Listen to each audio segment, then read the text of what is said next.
Gisela Bolio. Gisela, sabéis que trabaja en Mar del Plata, Argentina. Un bellísimo lugar. Está muy mal la cosa, pero es un bellísimo lugar. Entonces Gisela tiene pertenencias en Mar del Plata y aquí. Aquí es miembro de Umbral y es miembro de la Fundación Europea para el Psicoanálisis. Está aquí también porque este fin de semana tenemos congreso en Madrid, internacional. Es miembro de la Escuela Freudiana de Mar del Plata y pertenece a la delegación editorial de la revista electrónica de psicoanálisis En el Margen, que la pueden encontrar, por cierto, en Facebook y también Y en la web. sí, en la web de la escuela, ¿no? Entonces, nos va a presentar hoy, seguimos con el seminario 12, la clase del 17 del 3 del 65, que recordaréis que introduje yo la vez pasada llamándola El Grito, pero hay más. Adelante. Claro. Bueno, en principio agradecer, o buenas noches y buenas tardes a todas y todos, agradecer una vez más el trabajo con los compañeros y compañeras de Umbral, agradecer particularmente a Laura y a Graciela que pensaron también en la posibilidad de que participe en mi actividad en seminario y agradecer muy particularmente a Alejandro Piñato que está haciendo posible esta transmisión. Para que tenga una amplitud, ¿no? Y, y una conectividad, digamos, con otras personas que también están interesadas en trabajar y en escucharnos. Y a ustedes por querer escuchar. La verdad es que sí, después de poderme decir, está el grito y hay algo más y sería el silencio. Vamos a ver si llegamos a eso, ¿no? Es una clase compleja, muy compleja como todo el seminario, entonces yo les pido que tengan paciencia, digamos, en tratar de seguir lo que quisiera poder decirles, porque está todo bastante deshilachado, pero porque tiene que ver también con la progresión del discurso, ¿no? Es decir, no lo hemos comprobado con otros seminarios también, es en este particularmente, él va a pensar, la cama pensando cosas, va diciendo cosas que muchas no están unas articuladas con las otras. Entonces, en lo que pueda decir, me parece que, o quisiera poder contarles lo que a mí me hizo pregunta o lo que a mí me presentó dificultad, digamos, es a partir de ahí lo que voy a contar de la clase.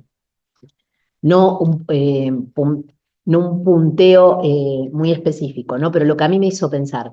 Entonces, yo voy a empezar por el último párrafo de la clase porque me parece que eso después nos va a permitir entender cierta orientación que tiene a lo largo de toda la clase.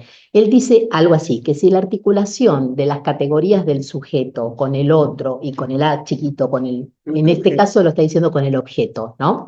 No digo A chiquito porque podría ser también el A', ¿no? Si tiene algún sentido esta articulación es porque estas cosas se construyen en torno a la experiencia analítica, se construyen en torno a la experiencia analítica, lo cual ya de entrada dice algo en relación a que no son elementos de los que podemos hablar o pensar por fuera de la experiencia analítica. Digo porque no habría como una especie de aplicación del grafo del deseo por fuera de la sesión, digamos, ¿no? Porque entonces eso ya sería como silvestre para citar a Freud. Me parece muy interesante marcar eso, ¿no? Porque entonces estos elementos los vamos a poder usar o entender para la práctica, para la sesión, para el trabajo en el análisis, ¿no? Yo creo que entender que en esta clase él está diciendo que si bien sabemos que la experiencia del análisis solo se puede pensar en términos de la articulación del sujeto al significante y remitiendo al inconsciente, en este caso él va a ser como un detalle muy específico, que es decir, al inconsciente en relación a la experiencia de él no lo sabía. Ya de entrada parece una alusión que si uno no está, digamos, canchero con eso, no está atento, digamos, ¿no? ¿A qué se está refiriendo? Tiene que ver con el famoso sueño de Freud, la interpretación, no de Freud, el famoso sueño que Freud trabaja en la interpretación de los sueños del padre muerto. ¿Se acuerdan? Canchero es estar en el Están acto. en él, sí, sí, sí. Si uno no está, sí, ahí no estuve astuta. O si uno no está con eso, digamos, ahí fluido en relación a los textos de Freud, entonces decía, el sueño de la interpretación, el sueño del padre muerto. ¿Se acuerdan? El famoso en donde aparece Freud, dice, bueno, él en el sueño, el paciente dice, él no lo sabía. Bien, entonces respecto a esa experiencia del inconsciente, él no lo sabía, todos no lo sabemos, siempre es un saber no sabido, digamos, esta vez él se está preguntando, en esta clase, me parece que él se está preguntando cómo transcurre eso en la experiencia del análisis, cómo se articula eso con la técnica. Bueno, no podríamos decir que hay una técnica porque sabemos que a partir de Lacan pensamos que no se trata de una técnica sino de una ética, pero podríamos decir, lo más técnico que él va a plantear acá en esta clase, yo entiendo que se aproxima a la posición del analista. Sabemos que lo que contamos con el concepto que contamos para pensar la cuestión de la técnica con Lacan es el deseo del analista, ¿se entiende? Ese sería el concepto. Pero bueno, entonces acá lo más cerca de esto que él plantea es la posición del analista y cómo precisamente en la experiencia del análisis se puede constatar el recorrido pulsional, cómo aparece el objeto. Es como si él se estuviese preguntando, bueno, ¿cómo aparece el objeto en la experiencia del análisis? Ven que es una clase que está puntual, muy orientada a esa cuestión, ¿no? A la experiencia del análisis. Y a cómo esto se trata, diríamos, ¿no? Cómo se trata, no en el sentido de la curación, sino de cómo aparece en la sesión. Siempre entendiendo que no hay ningún objeto A, porque está en juego el objeto, digamos, no hay ningún objeto A que sea el objeto A, ¿no es cierto? Sabemos que justamente la función del objeto es que éste pueda ir intercambiándose uno a otro, ¿no es cierto? Que se puedan producir ecuaciones simbólicas, que pueda haber sustitución de zonas erógenas, ¿entiendes? Es decir, que no es un objeto. Entonces, es una clase de sea compleja y en la que a mí me parece que puede uno tirar del hilo, digamos, para trabajar temas como la demanda y el deseo, la sugestión y la transferencia, la identificación, la privación y la castración, el deseo del analista. Bueno, todas ellas me parece que se pueden reunir en un concepto, justamente en uno de los conceptos fundamentales, que es la transferencia. Me parece que también eso es algo que recorre toda la clase, ¿no? Entonces, para hablar de la cuestión de la transferencia y de la posición del analista, que ya es complejo, lo primero que dice es que, bueno, justamente el analista recoge ese significante, es quien hace algo con eso, dice literalmente lo que quiere. Ya ahí uno se enredó, porque uno dice, ¿cómo? ¿El analista hace lo que quiere? ¿Qué es el deseo de quién el que está en juego? ¿No? Bueno, entonces dice, bueno, todos saben que el analista no está en una posición sencilla, ahí estoy leyendo textual, respecto de ese lo que quiere. ¿Se acuerdan que tenía que ver también un poco con él no lo sabía, ¿no? Bien, lo que quiere, que él se separa de ese lo que quiere con todo tipo de murallas, que son murallas de experiencia, de doctrina. Bueno, entonces veremos de qué se separa el analista. A mí me parece que es muy interesante que él use la metáfora de la muralla de la experiencia, porque aunque también menciona la doctrina, que me parece, entiendo que la doctrina lo podríamos asociarla más al saber, es verdad, a veces el saber puede ser muralla, ¿no? Y en ese sentido un obstáculo. Pero bueno, también está la muralla de la experiencia, y yo entiendo que cuando él se refiere a la muralla de la experiencia, se refiere a la experiencia de castración, a la experiencia del propio análisis, que sería aquel que permitiría un acercamiento a esto, ¿sí? A la falta. En este caso, esa experiencia de la falta de aquel que va a advenir analista, ¿no? Entonces, esa experiencia en el análisis de quien va a advenir analista es donde va a ser pie el analista para poder separarse de lo que quiere, ¿sí? Aquello que mencionaba antes, ¿no? Separarse de lo que quiere para mí es también como un modo de decir, lo traduzco como yo lo puedo entender, prescindir de su fantasma todo lo que sea posible para poder escuchar. Eso es poder separarse, o yo entiendo ese poder separarse de lo que quiere, ¿no? Es decir, que es un modo, me parece a mí, de plantear, muy interesante, de plantear la cuestión de la abstinencia del analista, ¿no? Porque entonces es una abstinencia no hecha de neutralidad, digamos, ¿no? Sino ni de indolencia, me parece muy interesante marcarlo eso, ¿no? Sino justamente de que sea posible, que sea, diríamos, una abstinencia apoyada en el trayecto del propio análisis, ni más ni menos que eso, ¿no? Entonces, también uno podría decir, otro modo podría decir, es ese el modo de ocupar el semblante de A, ¿no? En lugar de A. Justamente, ocupar esa función de A no sería ni más ni menos que abstenerse de hablar como sujeto, ¿no? De estar en ese lugar de sujeto. Abstenerse lo más que se pueda del fantasma. Digo lo más que se pueda porque nunca es completo eso, como no hay un único objeto, ¿no? Bueno, entonces en esta clase vuelve a aparecer la cuestión del objeto A que está sobrevolando todo el tiempo y particularmente en la expresión del objeto más intrínseca al análisis, que es la voz. Luego vuelvo a eso, pero primero hago todo el rodeo que más o menos él hace, no es exacto, pero bueno. Entonces, él sitúa la posición del analista en el segundo piso del grafo del deseo, ¿no? Y va a hacer un contrapunto respecto a los analistas post-freudianos, que hacen una cosa bastante complicada, ¿no? Por cómo los post-freudianos habían entendido la transferencia. La verdad que a esta altura yo me atrevería a decir, no solo los post-freudianos, digo, hoy también muchos estamos en cierto estado post-freudiano, digamos, porque no es que eso se ha perdido completamente, ¿no? Me parece interesante para pensarlo, ahora les voy a decir en qué punto yo lo encuentro. Entonces, se refiere justamente a esa óptica que consistía, esa mirada que consistía en frustrar la demanda para que el paciente acepte la relación con el mundo, ¿no es cierto? Entonces, en esa frustración, yo creo que lo único que pasaba era que se profundizaba el daño imaginario, que es lo que pasa con la frustración.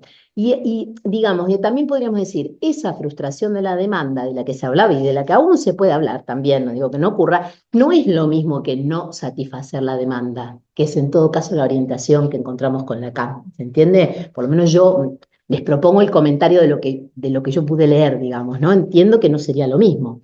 Entonces, él va señalando, va criticando también los achatamientos interpretativos que hubo, ¿no? En el momento y que hay, porque también no es una cosa, como decía antes, que esté completamente diluida. Por ejemplo, él da un ejemplo complejo de capturar, pero creo que dice esto, que teníamos por pensado, digamos, que el problema de la apoyatura anaclítica estaría en que entonces no se produce, digamos, el destete respecto de el objeto materno, vamos a decir, ¿no? Y que entonces ahí se presentaba el problema la no separación, ¿no? Entonces tenía que frustrarse la demanda para que se produjese la separación. Pero el asunto, dice él, que no se ve de fondo y que sí Klein, por ejemplo, lo supo ver, ahí él le hace un reconocimiento a Klein, es cómo se juega el falo en eso. No si se separa, si no se separa, es cómo se juega el falo en eso. Ya hay un elemento tercero ahí, ¿no? Entonces uno podría decir, bueno, pero ¿qué querría decir cómo se juega el falo en eso y la apoyatura analítica? Yo les digo cómo pude articularlo clínicamente. Podría ser así. Conozco una persona que cuando habla, está hablando, me dice, una persona inteligente, vamos a poner ejemplo, ficciono lo que voy a decir lo suficiente para que se pueda decir. Pero es un hombre, ¿no? Supongamos un hombre que dice, inteligente, que ya hace tiempo que se analiza, entonces dice, bueno, yo ya entendí que la relación incestuosa, digamos, no está. Perdón, no está. Ya está. Que ahí fue el lapsus. Que la relación es que esto es lo que él dice, la relación incestuosa, ya está, ya entendí lo que es la relación incestuosa, así que no, aparte de ninguna manera hubiese querido follar a mi madre, con lo cual ya creo que no hay nada que hablar al respecto. O sea, aparte ya lo entendí, yo racionalmente esto lo entiendo. Pero claro, junto con esto comenta que vamos a decir que la madre, digamos, era una persona que estaba muy orgullosa de todas sus virtudes intelectuales. Y entonces cada vez que podía, ella daba cuenta de esas virtudes intelectuales de este hijo perfecto adelante de otras personas y entonces hacía la escena, ¿no? Entonces, y era una escena que particularmente, y esto es lo que dice, lo avergonzaba. Y ese es el point, digamos, ¿no? Entonces uno podría decir, ahí es donde se está jugando ¿qué cosa? El falo imaginario, ¿no? La identificación del falo imaginario, es decir, que no hizo falta la idea racional digamos, de la relación sexual, sino de poder pensar que justamente en ese punto se realiza, en el sentido más estricto del término, lo incestuoso, ¿sí? El punto del avergonzamiento. Bueno, es ese bochorno, ¿no? Podríamos decir, ser el falo de la madre es ese bochorno en cuestión, ¿no? Y mucho más cuando lo que tiene que estar en juego es algo del orden del órgano en alguna escena verdaderamente genital. ¿Me explico? Porque obviamente si se es, no se tiene, ¿no? La ecuación ser y tener. Vamos. Entonces, vuelvo a la cuestión de la frustración. Ahí uno podría decir la intervención estaría apuntando a algo que no sería necesariamente la frustración. Si hablamos en términos de frustración, también tenemos que mencionar las otras operaciones en la constitución del sujeto, ¿no? Podemos decir, pero voy a tener, ¿no? 15 minutos más por lo menos, porque había un... Hasta el cuarto. Perfecto. Entonces tenemos la constitución del sujeto, sabemos que las tres formas de la falta de objeto, castración, privación, frustración, ¿sí? Ya nombramos castración, ya nombramos Frustración, nos falta la privación. Entonces, esta es la que aparece, Graciela Baraballo hizo una puntuación genial de las clases, 2 clases anteriores en donde trabajó el esto. ¿Y qué hace la privación? Priva a alguien, ¿de qué? Del falo, ¿no? Estamos en ese término. Entonces, ¿por qué tendría que aparecer esta cuestión de la privación? O yo entiendo eso. Porque justamente cuando aparece la privación es porque estamos sometidos a la función fálica, es decir, no puede haber privación si no estamos bajo el orden significante, ¿sí? Recuerdan, ¿no? Que la privación es de un objeto simbólico, del falo simbólico. Es decir, que aparece esa cuestión justamente porque da cuenta de que está la función fálica, si hay privación. El sujeto va a caer bajo el efecto del significante. Entonces, en esta clase yo pienso que él lo vuelve a traer porque tiene que resaltar que si no hay estatuto de la falta, no hay identificación posible. Tengan paciencia que les juro que tiene un sentido. O sea, Sí. tiene un sentido. No hay identificación posible si no hay falta, ¿se entiende? Porque en todo caso habría mímesis, es decir, no hay identificación. Lo que hay es un pasaje sin marca, es decir, hay asimilación y no incorporación, porque hay una diferencia entre la incorporación y la asimilación, ¿sí? Tendríamos que en la incorporación está en juego el cuerpo, hay algo que sostiene, ¿no es cierto? Y que implica el recorte, implica la marca. En cambio, en la asimilación, vamos a pensar, hay como una transformación, ¿no? Lo que se incorpora, pensemos en lo canibalístico, entra y se transforma. ¿Se acuerdan que con el tótem se convertían? Bueno, entonces, y aparte cuando uno come, lo que come se transforma en grasa, eso lo tengo clarísimo. Es decir, hay asimilación, ¿se entiende? Y no incorporación del rasgo, ¿me explico? Porque creo que es importante. Entonces, bueno, ¿qué pasa? ¿Por qué llegamos a la incorporación y a la asimilación? Porque lo que Lacan plantea es que la voz es lo no asimilable, justamente, es lo que se incorpora pero no se asimila, deja una marca, pero no se asimila al cuerpo. Justamente eso es lo que tiene que ocurrir, porque si no, no se incorpora.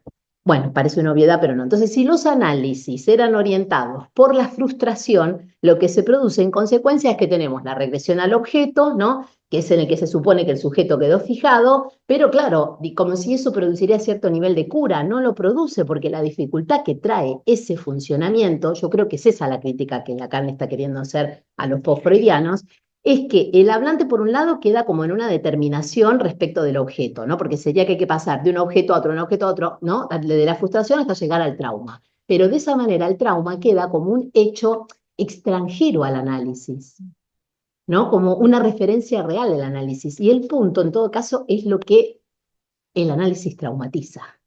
Es decir, el trauma que comporta el análisis en sí mismo, ¿no? Bien, entonces, él está trabajando o está proponiendo esa cuestión, ¿no? Por lo traumático del lenguaje, por supuesto, ¿no? Pues esperemos que los análisis no produzcan empeoramientos, que eso ya sería otra cosa. Ahora, entonces, no sería únicamente terapéutico el análisis, No, ¿no? pero Porque es interesante porque es para pensar cuándo funciona mal, si ocurre, ¿no? Exactamente, sí, empeora. Entonces, avanzo con esto un poquito y vamos después. Entonces, sería que entonces, dije lo de la pérdida, ¿no? Esto quería decir, porque entonces no se trataría de que el análisis solamente tenga una función curativa, digamos, sino que justamente muchas veces el análisis está para que se pueda, o entiendo yo, producir algo que hasta ahora no se produjo. No solo por área, producir lo que no se produjo, que puede ser, por ejemplo, una pérdida, ¿no? Puede ser, y generalmente se trata de eso. Entonces yo creo que ese es el esfuerzo que está haciendo Lacan en esta clase y de marcar que no es interpretar las sucesivas identificaciones en la que el sujeto, por su falta en ser, va a buscar suplir, digamos, ¿no? Y que va a buscar del otro. Porque si no tendríamos ese circuito clásico, el de Dora, identificación al objeto que se pierde, ¿no? La tos. Bien, entonces pierde el objeto de amor, se frustra y se identifica el objeto. Sí, eso está, no es que no va a haber esa interpretación, pero el tema es que no es solo eso. El asunto es cómo hacer que entre el objeto, digamos, no es como tu mamá, como tu papá, sino cómo hacer para... ¿Por qué? A ver, yo querría decir esto. ¿Por qué no es solamente eso? Porque al final no hay resolución identitaria que abarque todo, porque siempre nos vamos a encontrar con la división del sujeto. Es decir, está la resolución identitaria, pero luego de eso, o antes o después, cuando sea, el punto es la división, ¿no? Es decir, cuando se produce el lapsus, el accidente, lo que no se resuelve por la identificación. ¿Cómo hacemos entrar el objeto en la sesión con eso? Yo después voy a dar un pequeño ejemplo de cómo lo entiendo yo. Entonces, entonces dice, bueno, vamos a tener que pasar por la cuestión de la demanda. Voy a acelerar, dice la Cámara, vamos a tener que pasar por la cuestión de la demanda. ¿Qué viene a pedir la persona? ¿Qué viene a pedir la persona? El sujeto, ¿qué viene a pedir en el análisis? Y que le hablen. El sujeto pide que el otro le hable, básicamente, digamos, ¿no?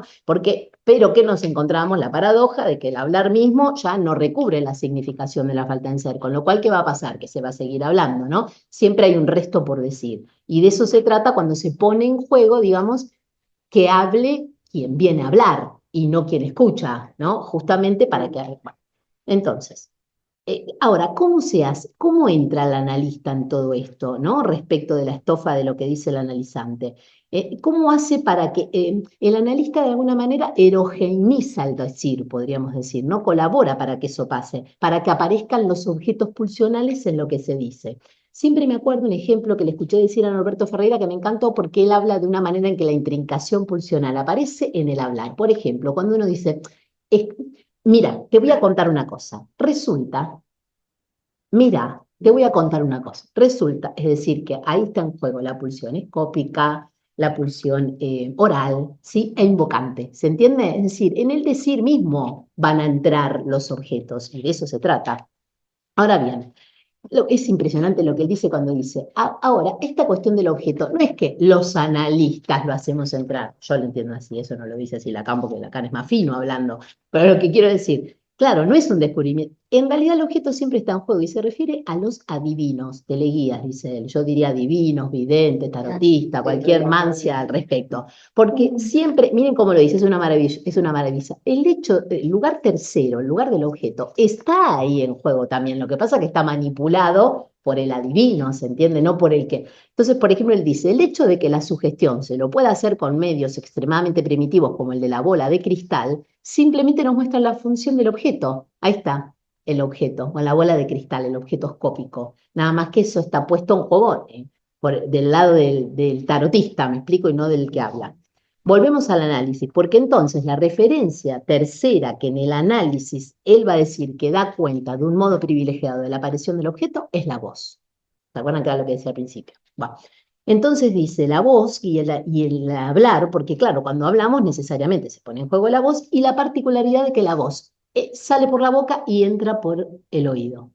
Eric Porge, en un libro que se llama El eco de la voz, que ya está traducido en castellano, se los recomiendo, es excelente, trabaja esta cuestión también y él dice, justamente la voz está entre oralidad y auricularidad. Es difícil de capturarla porque es siempre en ese entre dos que la pescamos, ¿no? No es solo, es interesante porque no es solo en el entre dos con el otro que puede ser el semejante, sino con ese otro que nos habita, ¿no? Y del que de alguna, con el que y desde el que de alguna manera hablamos, cuando nos escuchamos, es entre adentro y afuera. Entonces se le ocurre así, a la sazón, tomar un ejemplo para poder hablar de la voz, y claro, se ve que anduvo por Oslo y habla de Munch, del grito. Munch, tengo que decir, Se Munch, dice mil, Munch. Bueno, pero así le dicen ellos, los noruegos. Nosotros podemos decir mucho. Munch, bien. Toma el cuadro del grito, que es una maravilla, y que acá mi compañero Alejandro Piñato estará proyectando en este momento, y dice, una figura que me pareció propicia para articularles un punto fundamental, ¿no? Hay muchos deslizamientos, este ser, un ser aquí en la pintura de aspecto avejentado, se tapa los oídos, abre mucho la boca, grita, y Lacan dice una pregunta maravillosa, ¿qué es ese grito? ¿Quién oiría ese grito que nosotros no escuchamos? Impresionante, ¿no? Bueno, entonces, ustedes saben que investigué un poco, yo no sabía que tenía madre y hermana muerta, Munch, por tuberculosis, y parece que el padre ha enloquecido después de la muerte de estas dos mujeres, bueno, supongo que no es para menos, y él, en el marco de todo eso, pinta esto, ¿no? Bueno, yo entiendo que Lacan toma este cuadro porque es un cuadro que dice mucho aún sin voz, ¿no? Me parece, habla de la voz, curiosamente, porque para incorporarse la voz como objeto como siempre, en una pérdida del objeto, como siempre para que se inscriba el objeto tiene que haber una pérdida, la voz para incorporarse pierde sonoridad y gana modulación significante, ¿no? Por eso podríamos decir la voz interior, ¿no? Esa voz que no tiene sonido, pero que sin embargo habla. Bien, entonces no hace falta que aclare mucho, ¿no? Pero esto tiene que ver también con lo que ocurre con cuando el niño nace, digamos, lo que escucha, toda esa sonoridad, digamos, se tiene que perder en detrimento de la voz, de la voz de la madre, si no, no hay posibilidad de escuchar. Entonces Lacan dice, más adelante, el silencio es como un agujero del grito. El silencio distingue en y con su presencia el grito, pero el silencio no es el fondo del grito. Entonces, yo leería un párrafo que les digo cómo lo entiendo y luego me parece al revés y explico lo que entiendo. Creo que lo que él está queriendo decir es que contrariamente a lo que nuestra cabeza de la lógica formal nos haría suponer, que es que primero viene el silencio y después viene el grito, no, no, no. Para él es a la inversa, y esto es lo que yo entiendo. Primero está el grito, y es porque está el grito que se inaugura el silencio. El grito parece provocar el silencio, y al abolirse el grito, que eso es lo que pasa en el cuadro, está abolido, puede apreciarse que, agrego yo, el grito lo causa al silencio, lo hace surgir, le permite sostenerse. El grito lo sostiene al silencio, diría, y no el silencio al grito. Me parece muy interesante porque entonces no se trataría, digamos, de que en el principio, vieron así como no decimos que en el principio es lo real y después viene lo simbólico, lo baña todo y lo imaginario le pone el moño y ya se armó. RSI, ¿no? Por lo imaginario. Bueno, esto es lo mismo. Lo que pasa es que uno lo piensa al revés. Uno dice, bueno, primero está el silencio. No había nada hasta que llegó el grito. No, es que es el grito lo que inaugura el silencio, lo que tiene que inaugurar ese hueco, digamos, ¿no? Entonces uno podría pensar que esta experiencia ya la encontramos en lo que dice Freud en el complejo del semejante, ¿no? Bueno, hay objetos que nos hacen gritar de dolor y entonces eso destaca el carácter hostil del objeto, el objeto queda asociado al grito, es el propio grito del bebé lo que se vuelve lo extranjero, lo hostil, ¿no es cierto? El primer exterior, ¿no es cierto? Entonces el grito tiene, ahora uno podría decir, bueno, acá encontramos el grito como primera instancia para que quede intercalado, ahuecado, interrumpido por los momentos de silencio, ¿no? Miren, yo les hago un comentario sobre un comentario sobre un comentador como es Eric Porch, que habla incluso como de ciertas distinciones del silencio. También ahí lo van a encontrar, que ahora más adelante lo voy a avanzar y decir, pero él habla también de un otro silencio, es decir, ese silencio que podríamos situar como por fuera de la palabra, ¿no? El silencio de la muerte, quizá. Pero este silencio de que habla Lacan es otro, porque no perdamos de vista, lo dije al inicio de la clase, que sería que él está tratando de articular cómo se da esto con el significante en la sesión, en la práctica, ¿sí? No si la gente está muy callada o habla mucho como yo. Entonces, sería el grito, ahora tenemos que el grito no es solo grito, no se constituye porque sí en llamado, tiene que haber una instancia que haga que ese grito se vuelva llamado, porque no es de entrada llamado. Ahí ya tenemos la articulación significante, ¿no? ¿Y cuándo es posible que ese grito se vuelva llamado? Es decir, uno no puede llamar donde no hay lugar para llamar, básicamente. No sé, tiene que estar el lugar para llamar, ¿no? Si no, no hay llamado. Es decir, que solo es posible si hay en el otro esa función de falta, estoy hablando del otro con mayúscula, sí. Si hay en el otro función de falta anterior, antecede para que ese grito pueda aparecer, ¿sí? Si no, no hay lugar, digamos, no se convierte. Un ejemplo de eso, sencillo, Dick, seminario 1, 2, nunca me acuerdo cuál es el 1 de los dos, el paciente de Melanie Klein.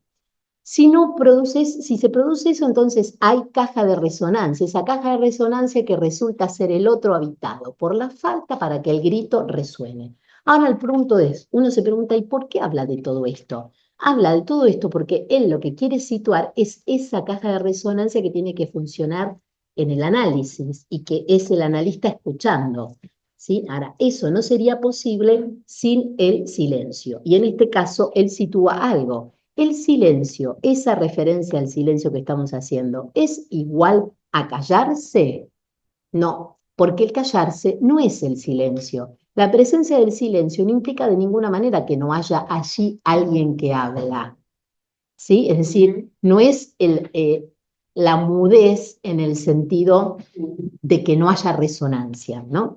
Entonces, la referencia implica ese otro en donde pueda resonar, en que pueda ser atravesado por el grito. Todo esto, por eso toma él el cuadro, ¿no? Es decir, yo entiendo que el grito es ahuecado por el silencio, yo lo diría así, de esta manera. Es decir, que es necesario, digamos, que aparezca ese silencio en quien escucha para que eso que dice el que habla pueda tener una resonancia para el que habla, ¿no? O sea que el silencio, tal como está planteado en esta clase, aparece como objeto A, ¿sí? Entonces, avanzo un poquito más porque tengo, o no, unos minutos más, ¿sí? Entonces, porque quiero decir algunas cosas más. Después él también hace un recorrido en relación a la transferencia y a qué pasa, que, digamos, uy, ahí me estoy escuchando, ¿no? Porque si uno ya no tiene para un poco con esto, ya se le complicó la vida entre la diferencia, el callar y hacer silencio, el agujero y el grito, el semejante y el otro, Lacan cuida la botella de Klein, porque se le ocurre que el objeto topológico le permite explicar que, bueno, ese corte entre significante y significado, esa idea de que, digamos, uno va a lograr una juntura entre ellos, ¿no? Y él materializa esto con la botella, porque entonces esa comunicación entre interior y exterior de la botella, que se hace trabajo acá, permite pensar que allí cuando uno le parece que está llegando al fondo de la botella, en realidad se encuentra con que volvió a empezar, ¿no es cierto? Que está saliendo. Entonces el significante no se significa a sí mismo, es una continuidad moebiana. Sigue un poquito más para ir terminando, trabaja, incluso llega a decir, bueno, todo esto tiene que ver con la transferencia, cómo aparece el objeto, y aparece el objeto agalmático, que era del 8, ¿se acuerdan cuando trabaja el Cibía de Sócrates? Sí. Y entonces dice, ahí también, lo que había hecho Sócrates es que con ese silencio enigmático trataba de que Alcibíades se pisara el palito, lo logra, digamos, porque dice, bueno, al final vos lo que querías era enemistarme con Agatón, ¿no? Bueno, todo este rodeo por la transferencia para finalizar con esto. Entonces, al principio, ¿se acuerdan que dije? Tomo el final de la clase, ¿no? Dice que él resalta que no tenemos otra vía de trabajo en el análisis que la articulación del sujeto al significante. No hay otra manera. Bueno, la voz es importante porque es en donde escuchamos esa diferencia que hace que un significante resuene de un modo o de otro. O sea, eso está en la voz, en la pulsión, en la manera en que la frase transporta algún goce pulsional en la manera en lo que uno dice, ¿no? Bueno, uno, sí, puede ser que se vaya la pasión en lo que digo. La voz, entonces, es lo que deja una marca cuando uno dice. Entonces, pensé, ¿cómo podríamos decir que se juega el objeto en una sesión? Niñeta pequeña. Aquí uno escucha una niña y cada unas personas que tienen mucho, mucho, mucho dinero. No así la analista que la escucha, pero bueno, entonces, Hablando de objetos. exactamente. Entonces, esta persona, padre de esta niña, viene, finaliza el tratamiento y me dice, después de varias sesiones que se habían ausentado, que no me habían pagado, no sé, algo de esto, bueno, espere cuando termina, licenciada, espere, ¿cuánto le debo? Silencio, hago. Puede ser. Y eso que debe probablemente no se pueda pagar con dinero. Y entonces no le cobro. Eso incomoda un poco. Pero el punto sería, lo incomoda un poco, ¿no? Pero el punto es que tiene que haber algo que se pueda perder. Muchas veces hay algo que no se puede perder, que se crea en el análisis. El análisis puede estar para que se cree algo. En este caso, perder plata no era perder, digamos, ¿no? Tenía que haber algo que se pueda perder. Y eso no necesariamente es ser rico, digamos, ¿no? No necesariamente tiene que ver con ser rico. Es decir, que se puede ser rico y haber algo para perder, se puede ser rico y no haber algo para perder. En este caso, el silencio dio lugar a que se pueda resaltar que eso no podía ser pagado con dinero.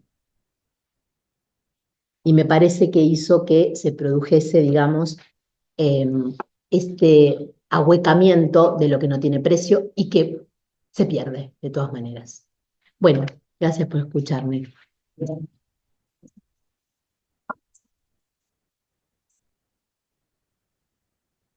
Bien, es un final digno de umbral, ¿eh? Realmente, Este acto, un buen acto. Comentarios, palabras, vosotros por allá atrás también, O preguntas. o preguntas. Sí, Yo, cuando hablaba del silencio, del silencio, todo ah, es, es el analista que tiene que hacer ese silencio, ese hueco. Entonces, más allá de sus intervenciones, El silencio tiene que estar incorporado en el analista. Lo digo incluso incorporado para ser caja de resonancia.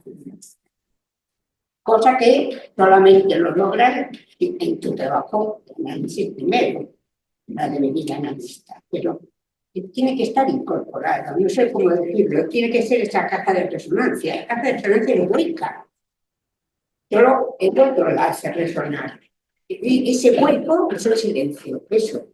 Sí, Es lo primero que se me ha ocurrido. la verdad que yo pensé mucho porque cómo uno hace para no materializar el silencio con la idea de callarse, ¿no es cierto? Inmediatamente uno materializa por ese lado. Por eso decía que me parece a mí que una expresión del silencio sería la abstención del fantasma. Pero bueno, pero es difícil, ¿no? Digo para pensar esto que vos decís de la incorporación. De venir a la vista. Claro. Usted sabe sobre el fantasma. Mirta, Sí, Espera, Mirta. Sí. sí, Mirta. Hola, Mirta. hola, ¿qué tal? ¿Qué tal estáis? Bueno, estupendo el abordaje de la clase 12. Me he quedado pensando en esta cuestión del grito y del silencio, ¿no? Esos dos contrapuntos, ¿no? Y esa ansia que puede haber entre los dos, ¿no? Eh, Yo creo que es en el seminario de la angustia, que no sé si es en la parte final, que habla algo de que ese grito no está en el inicio, ¿no? Que realmente es un punto que no es de origen, ¿no?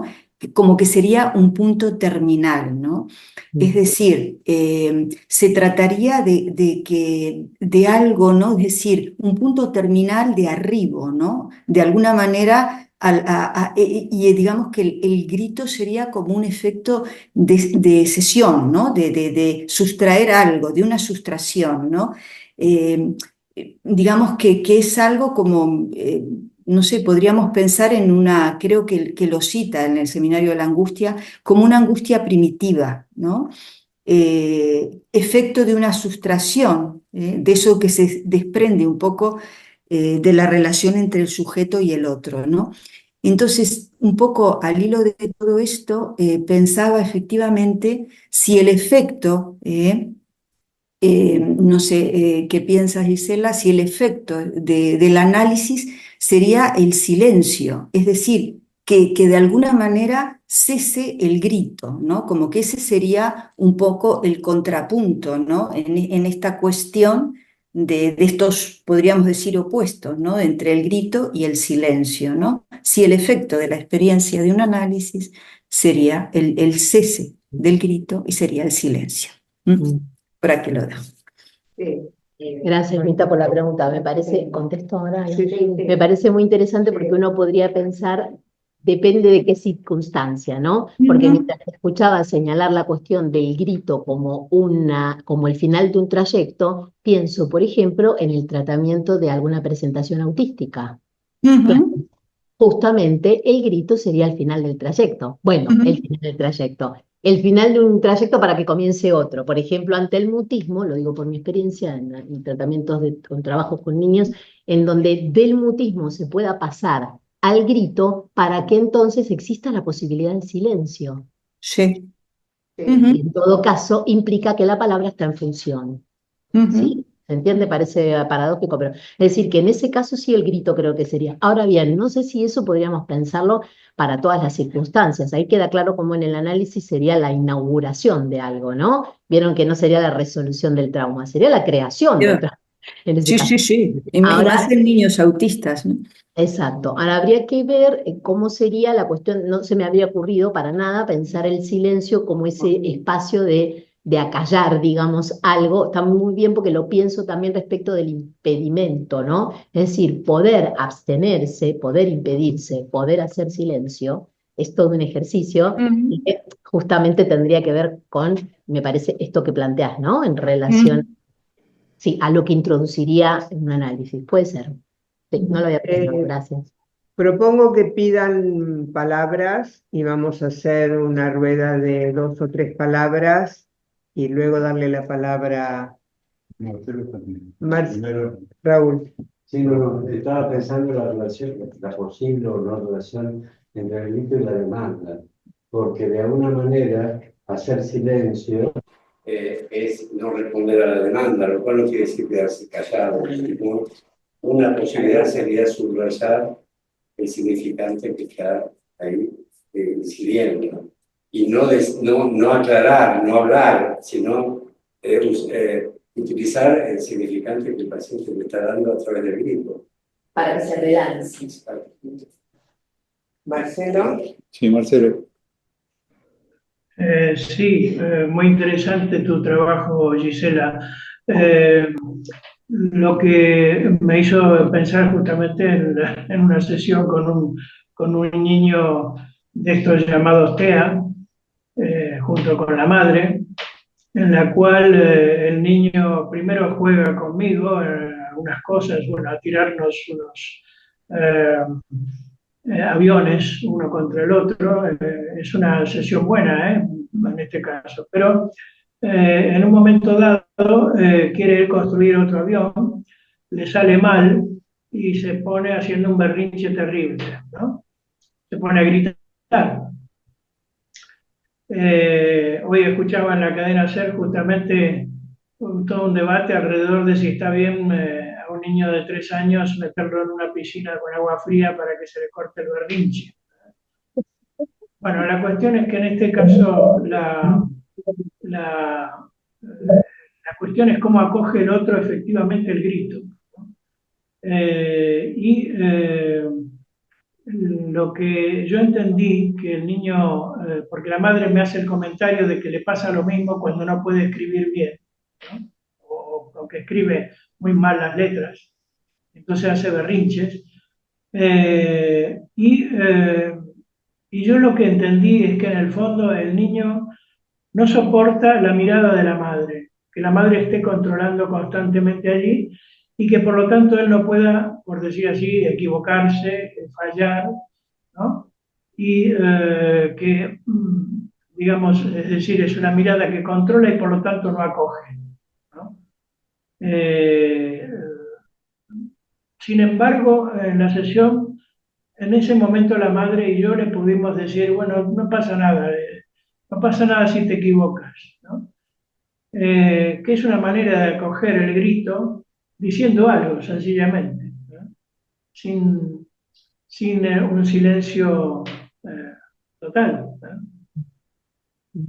Vale, ahora tengo yo la palabra, me la pido. Eh, a mí esta clase me ha abierto montones de líneas. Algunas la hemos estado charlando con Gisela. Te agradezco mucho el modo en que abordaste el tema.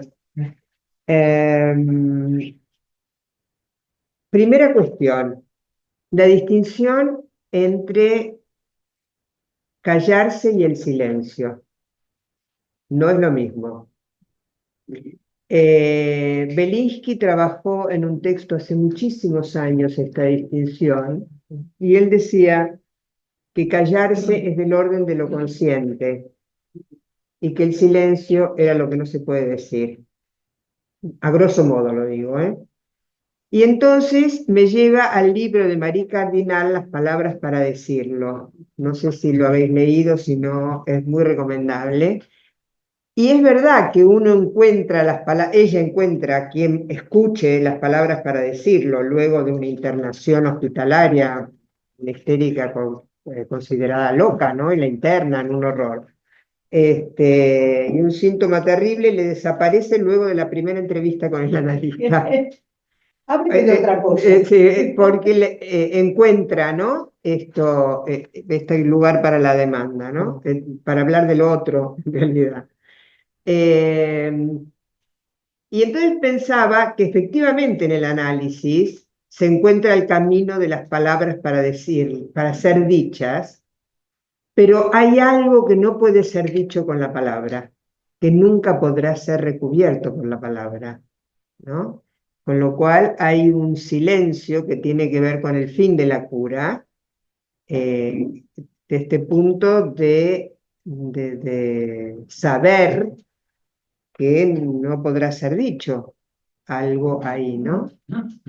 Dar por Eh, perdido eso, digamos. sí, como, bueno, la muerte, ¿no? De lo que no se puede hablar. Y la última cosa que quería comentar es que posiblemente Lacan no lo sabía, pero Mink hacía versiones. Todos los pintores pintan versiones. Lo que pasa que todas las versiones en general de casi todos los pintores que por lo menos yo conozco van a parar a la obra. Los demás son trabajos preliminares, ¿no? Por ejemplo, sabemos, lo tenemos en Madrid, está el Guernica y, no sé, 40 cuadros que él fue haciendo hasta llegar al Guernica, pero la obra es el Guernica. Mink no hacía eso. Él, búsquenlo por favor, porque es interesantísimo, pongan en Google las 4 versiones del Grito de Mink. Y les van a salir las 4 versiones y mírenlas con súper detalle y justamente lo que se puede ver ahí es cómo no hay repetición de lo mismo, ¿no? No existe finalmente lo idéntico, ¿no? Y hay un punto que señala Lacan, que es la indiferencia de esos dos paseantes en el fondo, ¿no? Y el grito delante y los dos paseantes en el fondo indiferentes. Y hay una de las versiones que no, que uno de los paseantes está acodado así en el borde del lago, ¿no? Eh, y pareciera que ahí el grito fue escuchado por alguien, aunque nadie escucha ese grito, bueno, Grito es muy súper. conmovedor. Y de todos los cuadros él hacía eso, de casi toda su obra hay 3 o 4 versiones. Cuando vayan a Oslo, visiten su casa y su museo porque de verdad es apasionante lo que este hombre hace con la pintura.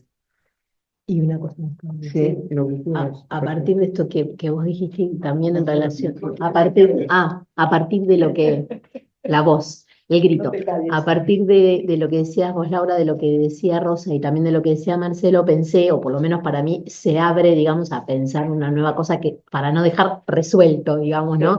Que sería, bueno, pero no necesariamente que se haga silencio quiere decir que se esté escuchando, ¿no? Y tampoco, Claro. ¿se entiende? Digo, para pensar la cuestión de la resistencia del analista. Ni que se hable quiere decir que necesariamente se esté dando lugar a la palabra. Efectivamente. Por lo menos nos quedamos un poco con el agujero real. Después vemos qué hacemos. Respecto de esta falta, les cuento algo más de mí, que es fascinante, y es que los cuadros no se muestran nunca todos juntos.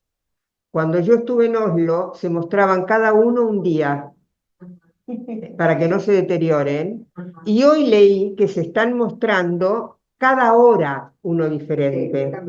Cada hora los van cambiando. Sí. Nunca están todos expuestos. Es interesantísimo.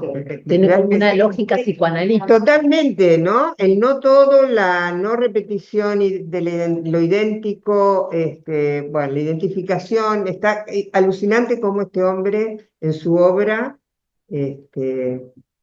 nos habla.